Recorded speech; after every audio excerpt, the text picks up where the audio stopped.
জি, আজকে আমরা কৃষ্ণা ইলেকট্রনিক্সের পক্ষ থেকে নতুন একটা মাল আমাদের আসছে। আমরা একটা মাল নিয়ে আসছি, ওয়াইফাই ক্যামেরা ভাল্ব সিস্টেম, যেটা ভাল্ব সিস্টেম ওয়াইফাই ক্যামেরা।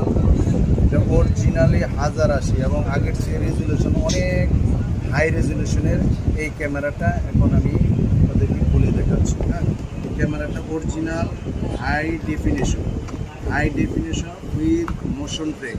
এটার অ্যাপস হবে B380 Pro অরিজিনাল প্রোডাক্ট। এটা বাজারে একমাত্র অরিজিনাল প্রোডাক্ট। আমাদের এই ক্যামেরাটাই অরিজিনাল পাবেন। এটা যে কোনো ক্যামেরার থেকে আপনাদের এটা ডেফিনেশন হাই ডেফিনেশন, যেটা মানে পিকচার কোয়ালিটি একটা জ্যান্ত পিকচার কোয়ালিটি পাবেন। শব্দ যেরকম শুনতে পারবেন ওরকম বলতে পারবেন খুবই ক্লিয়ারলি। এই ক্যামেরাগুলি আপনি নতুন আসছে। এই ক্যামেরাটা আমাদের অরিজিনাল B380 অরিজিনাল ক্যামেরা, ঠিক আছে? এই ক্যামেরাটা আপনারা